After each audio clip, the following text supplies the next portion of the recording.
창세기 1장 27절 말씀입니다. 다 같이 제가 먼저 한번 읽겠습니다. 하나님이 자기 형상 곧 하나님의 형상대로 사람을 창조하시되 남자와 여자를 창조하시고. 아멘. 예. 다시 한번 우리 합독하면서 다 같이 읽겠습니다. 시작. 하나님이 자기 형상 곧 하나님의 형상대로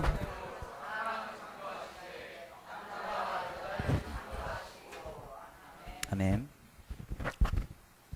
예, 동성애는 죄이다. 동성애는 죄이다라는 제목으로 같이 말씀 나눠보도록 할게요.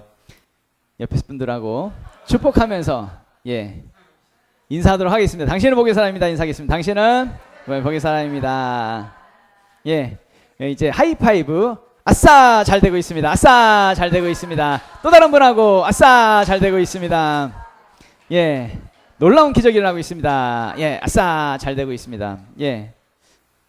동성애에 대한 부분으로 지금 사실 이제 사회적 이슈가 좀 되고 있는 부분도 있어서 같이 한번 나눠보려고 합니다. 좀 나눠보고 오늘 그리고 그 다음 주 또 그 다음 주까지 한번 3주 정도 이렇게 한번 같이 나눠보려고 합니다. 방금 봤던 영상은 지난 7월 18일 날, 그러니까 지금 한 3개월 정도 전이죠. 그때 방송되었던 뉴스입니다. 그리고 그때 그 7월 18일 날 실제로 이제 법원에서 판결이 나왔고요. 같이 살고 있는 그 동성애자라고 하더라도 건강보험의 피부양자로 자격이 있다라고 하는 판결이 나온 거지요. 1심에서는 이제 남자와 여자로만 혼인이 된다, 그렇게 혼인으로 볼 수 있다라고 해서 1심에서는 그게 이제 패소를 했는데, 근데 이제 2심에서 이게 엎어져 가지고 그래서 이제 피부양자의 자격을 얻게 되어지는 판결이 나왔습니다. 이것은 이제 굉장히 중요한 부분 중에 하나는 가족 구성원으로 인정해 주겠다라고 하는 판결로 볼 수 있기 때문에 굉장히 이제 좀 부담스럽고 위험한 그런 판결이지요. 이건 단순히 동성애자들이 재판 하나 이긴 것으로 우리가 그렇게 재판 하나 이겼구나라고 생각을 한다고 한다면 이건 좀 우리가 크게 착각일 수 있습니다. 이것은 어쩌면 기독교의 굉장히 큰 위기일 뿐만 아니라 대한민국 또 모든 나라들의 위기가 될 수 있기 때문이지요.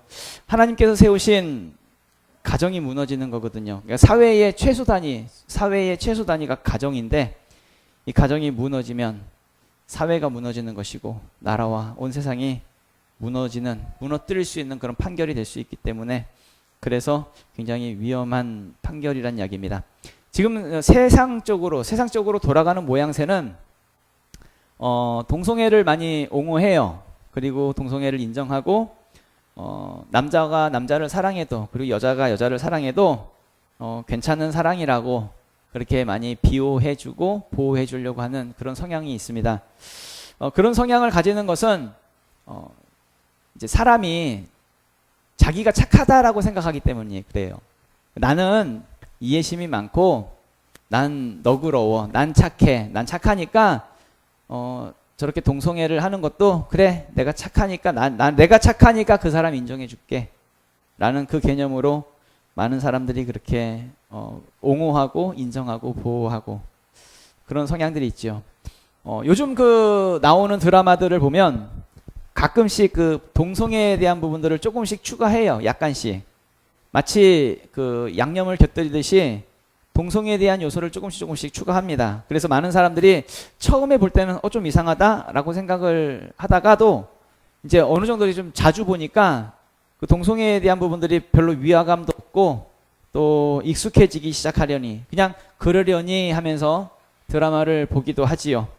무슨 말이에요? 이제 많은 사람들이 동성애자 혹은 그런 드라마, 그런 성소수자에 대해서 그렇게 거부감이 없어지더라라는 이야기입니다.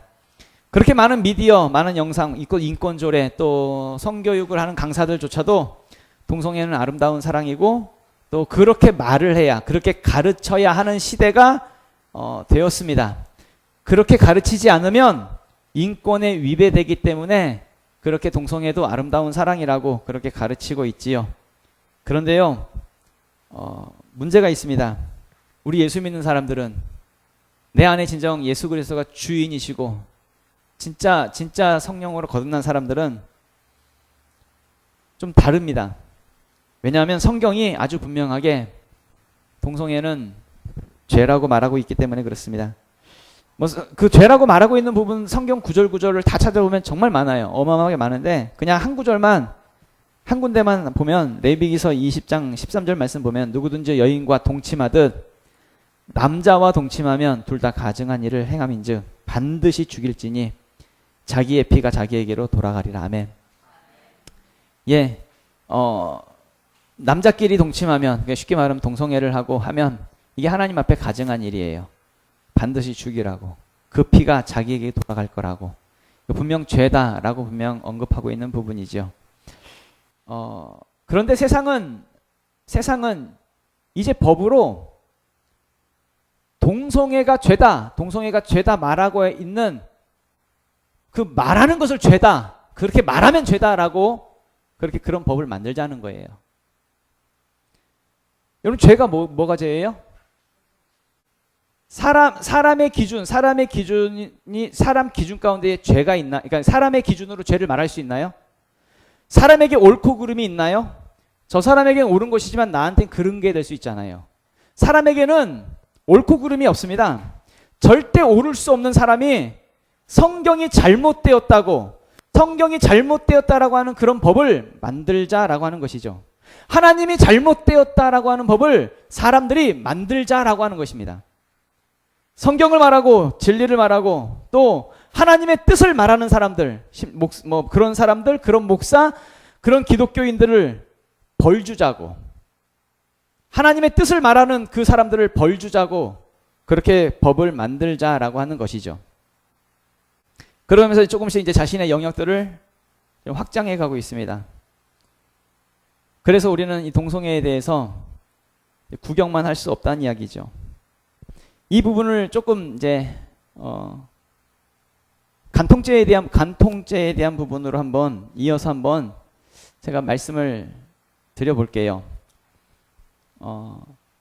현재는 이제 유럽에 뭐 독일이라든지 네덜란드 이런 나라는 성매매가 합법입니다. 어떻게 표현하고 있냐면은 돈을 주고 하는 사랑이라고 표현합니다. 합법적으로 아무나 누구든지 돈을 주면 성관계를 할 수 있습니다. 돈을 주고 받으면 서로 합의되어서 한 거니까요. 그러니까 이게 죄가 아닙니다. 괜찮다는 겁니다. 합법이기 때문에. 근데 우리나라에서는 성매매가 합법입니까? 불법입니까? 예, 우리나라에서는 불법입니다. 하면은 안 됩니다. 돈 주면은 돈 주고 성관계 하면은 이게 매매가 되기 때문에 잡혀갑니다. 그런데 우리나라에서도 성관계를 할 때에 서로가 합의하에서 하면 이건 죄가 아닙니다. 서로 합의하에서 하면 돈 주고받는 게 아니라 합의하에서 하면 죄를 묻지 않습니다. 괜찮다고 합니다.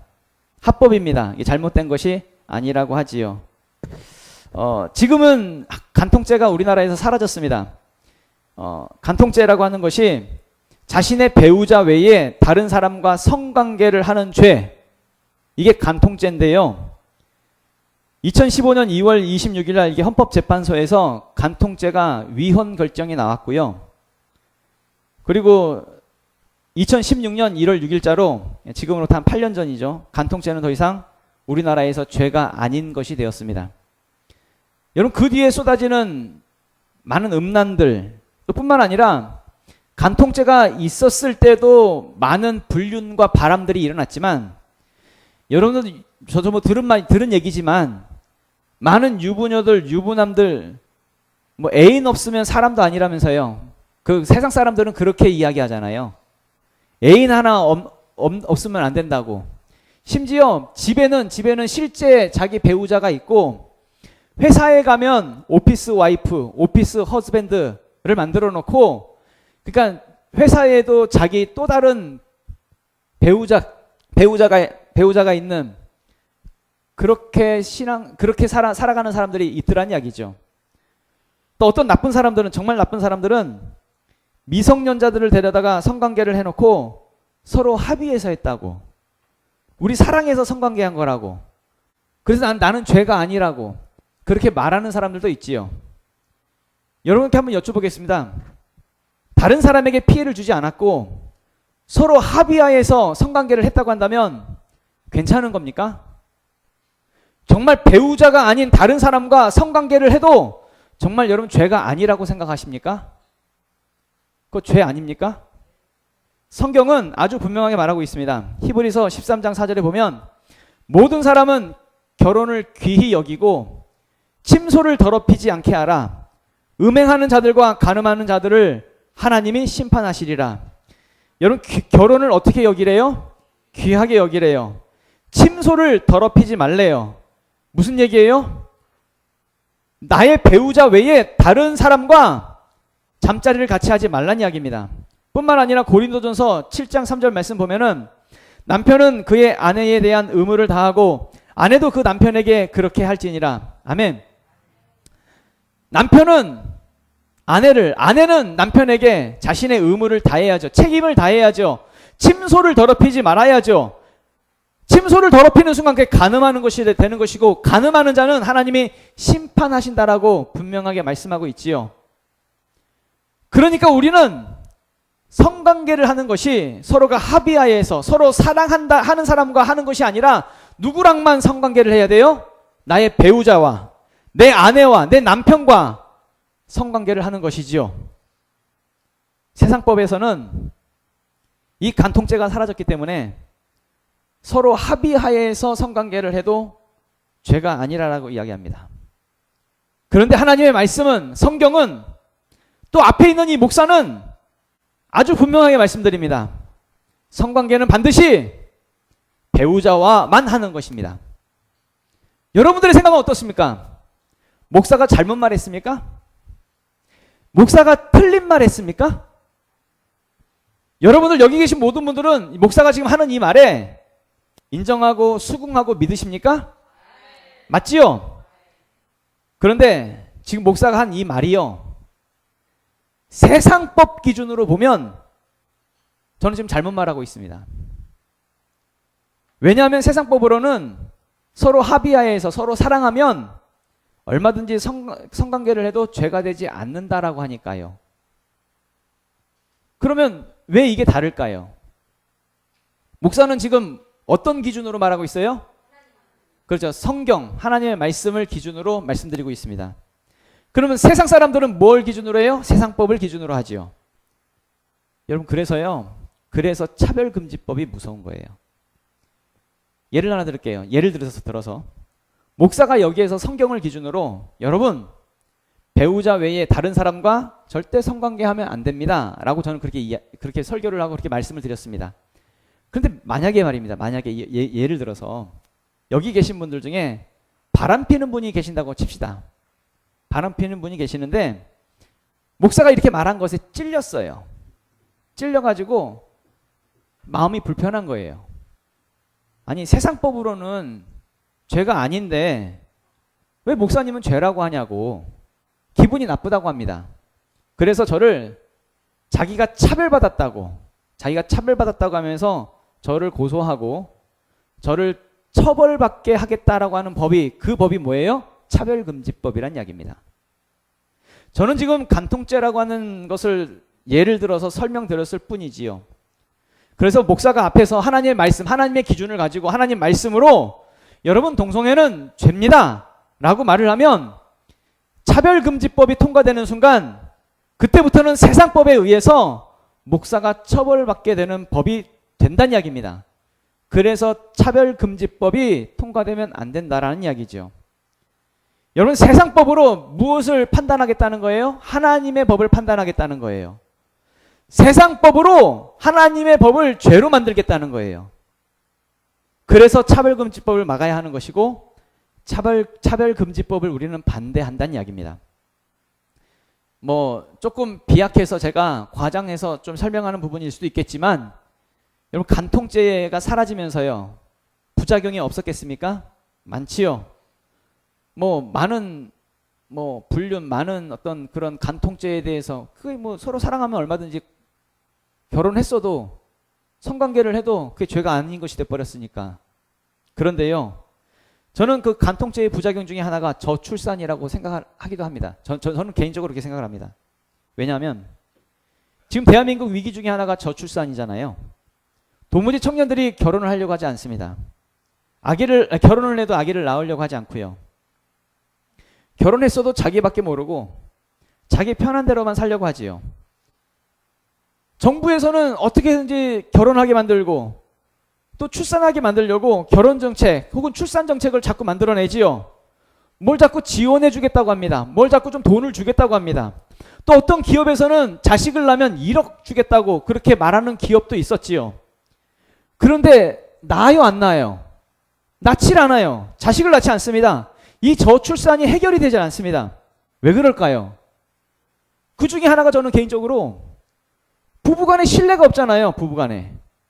아니, 부부간에 신뢰가 무너지게 법적으로 그렇게 만들어 놓고 누가 결혼을 하겠습니까? 법적으로 보호를 받지 못하는데 누가 결혼을 하겠습니까? 그냥 서로 합의하에 그냥 서로 사랑하면 아무하거나 성관계를 해도 죄가 되지 않는 세상인데 뭐하러 결혼하고 뭐하러 자식 낳습니까? 편하게 그냥 살고 말지. 결혼해도 법적으로 보호를 못 받는데 서로 간에 무슨 믿음이 있습니까? 여러분, 간통죄 하나 없앤 것만으로도 저출산이라고 하는 이런 부작용, 또 이런 재앙을 만들어낼 수 있다는 이야기지요. 여러분, 동성애 차별금지법 이거 하나 제정되고 통과되면 대한민국 가운데 아무런 일이 없을 거라고 생각하십니까? 엄청난 재앙과 위기가 닥쳐올 수 있다는 이야기죠. 실제로 다음 주에도 같이 말씀을 나누겠지만 실제로 많은 동성애 차별금지법을 통과시킨 그런 나라들마다, 그런 도시들마다 엄청난 재앙, 위기 다 경험하고 있고요. 그런 곳에서 목회하고 있는 그런 교회들마다 엄청난 고통을 당하고 있고요. 많은 사람들의 변태적인 성행위 이런 것이 아무렇지도 않게 노출되고 있고요. 절대 우리나라는 그래서 차별금지법이 제정되어서는 안 된다는 이야기죠. 그런데요, 기독교 안에서, 교회 안에서도 동성애를 지지하는 사람들이 있어요. 또 동성애 차별금지법 이런 것들을 만들어야 된다라고 사회운동을 하는 그런 목사들이 있잖아요. 그건 지지하는 목사들이 있어요.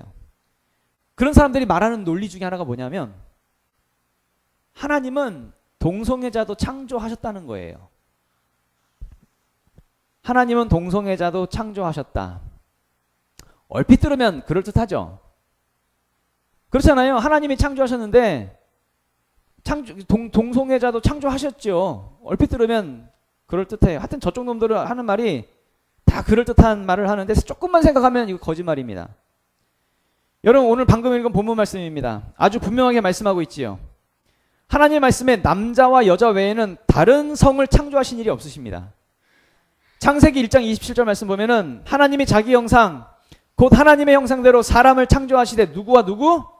남자와 여자를 창조하시고. 아멘.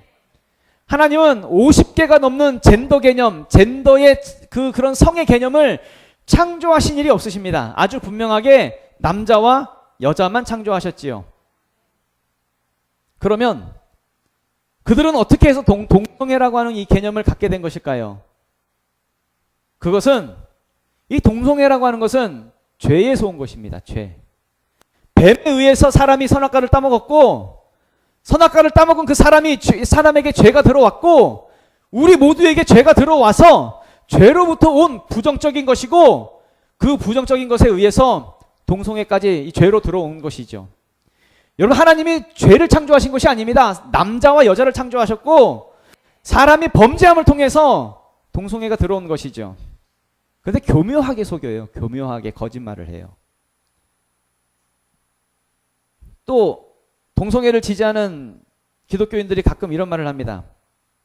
말하는 그 다른 논리 중에 하나가 하나님은 약하고 소외된 사람들, 그런 사람들을 위하시는 분 아니냐.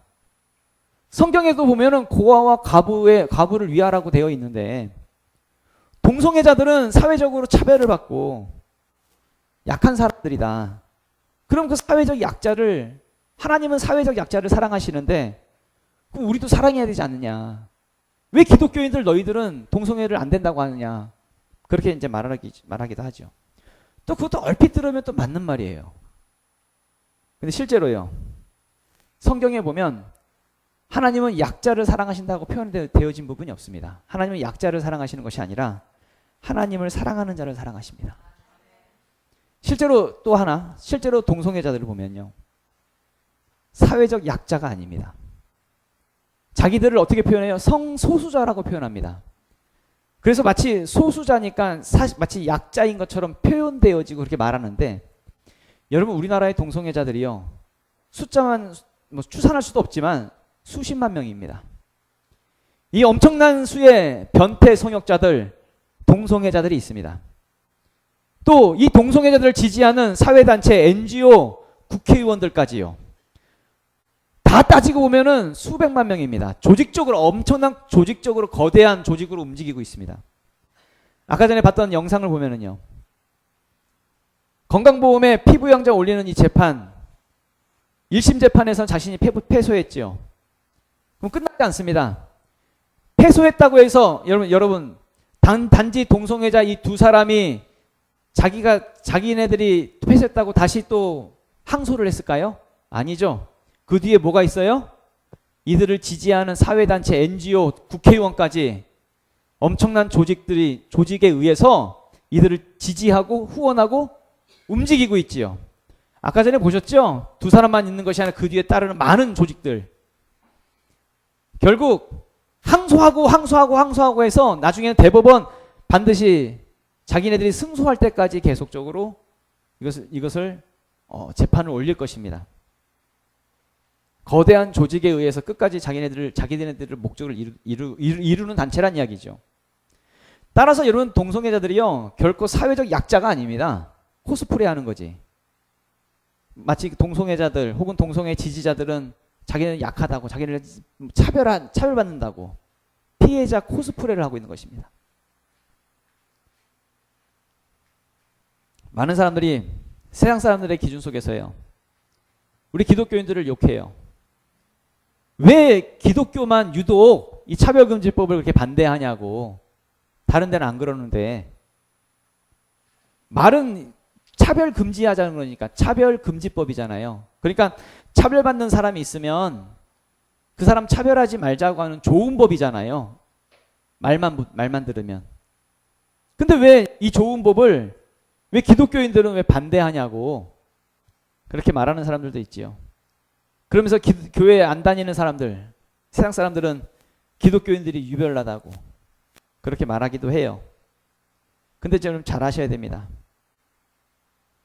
차별금지법은 동성애자들을 차별하지 말자라고 하는 법이 아니라 동성애가 잘못되었다라고 말하는 그 사람들을 벌하고 벌금을 주고 과태료를 주고 고소하고 그 사람들을 감옥 보내자라고 하는 법입니다.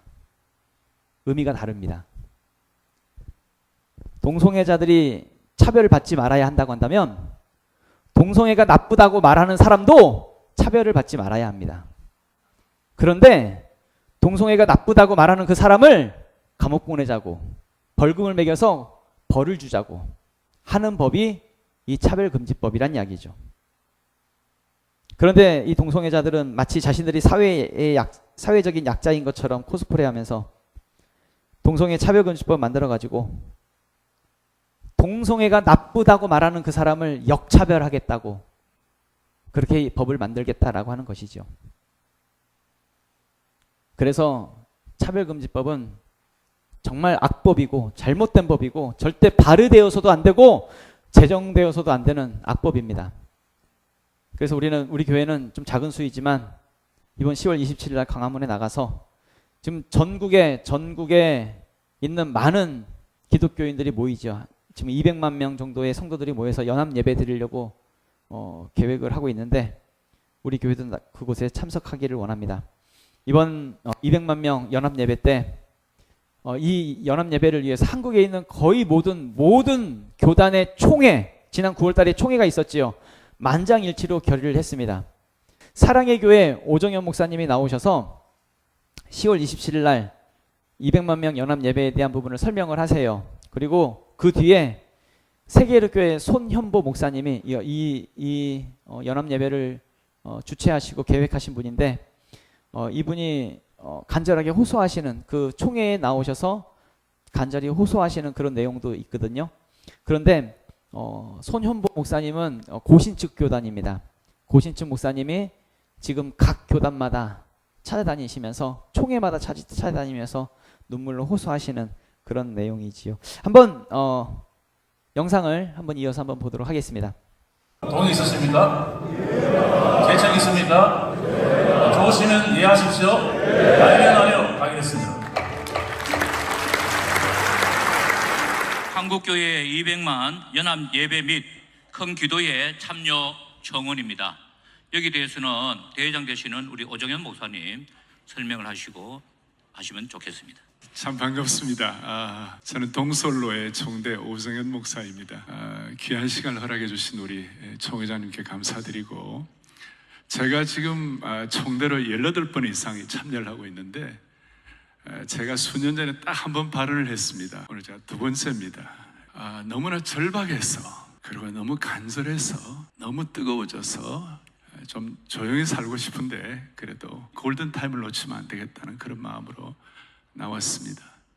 지금 그 한국교회 200만 연합예배 및 큰 기도회가 10월 27일 현재 예정으로는 주일 오후 2시부터 한 5시까지 경복궁, 시청, 광화문, 그리고 서울역, 용산, 왼쪽으로는 서대문, 그리고 종로까지 진짜 100만이 모여가지고 어마어마한 숫자입니다. 어마어마한 숫자인데, 그렇게 모이는 이유가 차별금지법, 동성애 확대법, 이게 보통 문제가 아닙니다. 지금 다시 얘기합니다. 저는 좀 조용히 살고 싶어요. 그런데 크게 두 가지 이유 때문에, 첫째는 이게 지금 악법을 철폐한다는 것도 중요하지만 더 중요한 것은 우리 다음 세대 아이들이 사느냐 죽느냐에 달려 있습니다. 이 믿음의 계승을 제대로 할 수 있느냐 없느냐에 이 죽느냐 사느냐 문제가 지금 여기 걸려 있습니다. 그래서 우리 아이들이 지금 곧 성정체성 문제가 올 겁니다. 아이들에게 하나님이 창조하신 남자와 여자가 아니라 엑스젠더가 또 들어가. 이미 이건 캐나다는 다 날라갔고 미국도 거의 다 유럽은 완전히 망했고, 그래서 우리 아이들이 어릴 때부터 왜 5살짜리, 6살짜리, 10살짜리 아이가 성교육을 그렇게 성행위하는 걸 다 봐야 되고, 아이들의 그 하얀 마음에 검은색 칠을 하는 것입니다. 그러면 나중에 다시 좀 가르치면 되지 않나 할지 모르지만, 이미 도화지에, 하얀 도화지에 검은색 칠해는 거기에 또 다시 흰색을 칠한다고 해서 흰색 되는 거 아니고 회색이 되는 것입니다. 우리 아이들이 너무 불쌍합니다. 그래서 우리가 이걸 지켜내야 우리 아이들에게 올바른 믿음 계승을 할 수가 있는 것입니다. 우리가 해외 선교를 너무 소중하게 생각합니다마는 우리 아이들 다음 세대를 위한 그야말로 믿음의 세대 계승 선교를 해야 안 되겠나 하는 그런 마음. 두 번째로는 우리 한국교회가 지금 사느냐 죽느냐는 아주 절박한 차원에 가 있습니다. 여러분 교회 좀 어떠신지 모르겠습니다만 대체적으로 지금 평균 코로나 이후에 30% 정도가 다 교회 출석이 다 약해졌습니다. 그런데 만약에 이번에 여러분들 아시는 대로 얼마 전에 피보험자 동성애 보험 인정하고, 또 몇 달 전에 청주지법 영동지원에서는 성전환 수술을 하지 않고서도 이제는 성별을 바꿔줬습니다. 그리고 여러분 최근에 안창호 인권위원장 다 보셨습니다마는 이 모든 상황 가운데 우리가 지금 앞으로 이게 통과돼 가지고 성경적으로 창조 질서에 의하여 우리가 이 동성애법 반대한다 그러면 우리가 혐오 발언이 되는 것입니다. 혐오 발언 되면 우리가 전부 다, 우리 모두가 다 고소당하고 고발당하고, 만약에 우리가 이거 잘못하면 혐오 발언으로 다 걸려 들어갈 판이고, 한국 교회가 또 다시 세워지느냐 안 세워지느냐 핵심입니다. 제가 마무리하겠습니다. 지지난주 고신교단에서는 이거 죽느냐 사느냐 문제니까 결의했습니다. 백석교단도 결의해 줬습니다. 침신도 이거 동의해 줬습니다. 그래서 한국교회 제일 핵심인 오늘 우리 교단, 내일 통합교단, 저 내일 통합 가서도 제가 발언을 할 겁니다. 우리 한국교회 반 이상을 차지하는 합동 통합이 결의해 방향을 잡아주시면 저희들이 정말 마음을 다해갖고 다시 한번 우리가 그동안 한국교회 무슨 일이 있으면 꼭 익스트림한 좌쪽 또 아주 익스트림한 우쪽, 이렇게가 그 두 쪽이 한국교회 마치 표상인 것처럼 되어 있는데, 대다수 말하지 않는 주류의 한국교회가 이번에는 한번 힘을 모아야 되겠다. 여러분 어떻습니까? 정말 그런 마음을 갖고, 정말 죽느냐 사느냐는 그런 마음을 가지고, 그래서 우리가 길갈의 사무엘상 11장에 사무엘이 이르되 백성들아 길갈로 올라가서 나라를 다시 세우자. 다시 우리가 모여가지고 함께 모여가지고 기적의 나라를 다시 세울 수 있도록 축복해 주시기를 바랍니다. 우리의 목표는 뭐냐? 걸을 수 있는 사람은 다 모여라. 봉고차 있는 교회는 다 모여라. 그렇게 해서 오늘 이 시간 때문에 한국교회 역사가 새롭게 지필될 수 있도록 은혜 주시기를 바랍니다. 8번입니다. 이 한국교회 200만 연합 예배 및 큰 기도의 참여 청원입니다. 예, 한국교회 200만 연합예배 및 큰 기도의 참여 청원, 우리 전국교회가 힘을 다하여 함께 참여하는 일에 동의하시기 바랍니다. 동의 있으십니까? 제청 있습니까? 예, 좋으시면 예하십시오. 아니면 아니요. 가기겠습니다. 고신교단의 우리 손현보 목사님.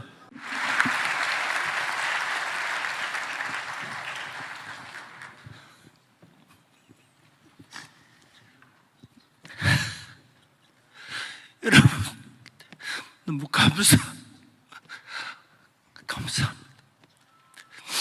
지난 7월 18일 날 대법원에서 동성 상대방 커플에게도 보험 피부양권을 인정하는 그 자리에 저도 있었습니다. 그게 판결하는 순간에 10년 동안이나 거기서 반대 운동을 했던 사람도 이제는 끝났다, 옆에 있는 기자들도 이제는 끝났다, 이런 이야기를 듣고 저도 집으로 와서 2주 동안이나 하나님, 우리나라도 영국처럼 1% 출생률이 되고 1.3% 출생률은 독일처럼 저렇게 될 겁니까? 그렇게 기도를 하는 중에 8월 2일 날 새벽에 하나님께서 제 마음에, 하나님께서 너무너무나 강한 감동을 주셨어요. 아직 끝나지 않았다. 저는 그 분명한 감동을 들고 우리 세계로교회 한나라도 나가서 국회를 내워서고 저기서 예배를 드리고 기도하고 회개해야 되겠다고 생각을 하고 굳게 결심을 했는데, 그래도 누군가가 동의하는 교회가 있으면 같이 갈 수 있지 않겠나, 그 생각을 가지고 정말 오정호 목사님을 제가 깊이를 잘 알지를 못하는 분인데 생각이 나서 전화를 걸어서 말씀드렸더니 같이 참석하겠다는, 그들은 주일날 오전 11시에 참석해서 죽기 살기로 하고 정말 우리가 100만 명만 모이면 세상이 바뀔 거다, 이렇게 말씀했는데 동의를 해 주셨어요. 그러고 난 다음에 몇 군데 연락을 드리고 오정현 목사님도 외국에 계시는데 전화를 했더니 정말 저를 뭘 잘 아시는 분도 아니지만은 동의를 해 주시고, 그래서 송항수 목사님도 찾아가고 김장한 목사님도 찾아가고 여의도 순복음교회 목사님도 찾아가고 한 사람 한 사람 가는데 동의를 해 주셔서 지금까지 왔는데, 여러분 잠깐 뒤에 영상을 잠깐 보겠지만은 이게 통과되는 순간에 뚝이 터진 것과 똑같단 말이에요. 우리는 희망이 없습니다. 기독교 탈레반이라는 이야기를 듣는 게 아니고 4살짜리 아이한테 동생애가 할 수 있다고 가르치지 않으면 처벌을 받고 9살짜리 10살짜리 성전을 한다 그래도 부모가 반대하면 처벌을 받는 것이 남의 일이 아니고, 이걸 찬성하는 목회자가 예배 중간에 판매당하는 것이 지난 6월 31일자로 미국 감리교회는 전부 다 일어나게 되었습니다. 이렇게 대한민국에 교회가 많고 이렇게 대형 교회가 많이 있는데, 아직 힘이 있는데 우리가 이것을 막지를 못하면은 앞으로 우리 자손들은 공직자 후보자에 나가서 예수 믿습니다, 하나님의 창조론을 믿습니다 말하는 순간에 공직 후보자, 교사, 의사, 간호사, 어떤 직업도 가질 수 없는 것이 지금 이 자리에 와 있습니다. 목전에 와 있는데도 불구하고 이것을 막지 않으면 안 되고, 여러분 건강보험공단에 어떻게 돼가느냐고 했더니 회신이 왔습니다. 제가 여러분 목사님들을 보여드리고 전파를 하고 유튜브로도 보냈는데 지금 대부분 판결에 의해서 동성애자 반대 커플에게 피부양가를 인정하는 세칙을 만들고 있고 만들게 되면은 고객에게 통보를 해주겠다고 회신을 받았습니다. 동성애 사이트에서는 지금 물러서면 안 된다. 승계를 잡았다. 빠른 시간 안에 이것을 하도록 모든 관련 단체들과 사람들이 힘을 다해서 지지하고 하는데 우리는 지금 떡이 터지고 있는데도 그걸 못 느끼고 있다가 저런 그 시행세칙이 되고 나면은 다른 모든 나라들과 마찬가지로 우리나라도 막을 수 없는 그 나라가 될 것입니다. 여러분, 우리에게는 기회가 있겠지만 기회가 없는 것입니다. 지금 전 세계적으로 동성애를 찬성한 나라는 36개국입니다. 반대하고 동성애를 처벌하는 나라가 68개국이고 158개국이 반대를 하고 있습니다. OECD 국가들이 찬성을 함으로 굉장히 많은 것처럼 보이지만은 그렇지를 않습니다. 여러분, 종교개혁이 일어난 지 507주년 되는 10월 27일 날 저 유럽은 오직 성경으로, 믿음으로, 은혜로 이거 다 버려버렸습니다. 하나님을 떠나버렸습니다.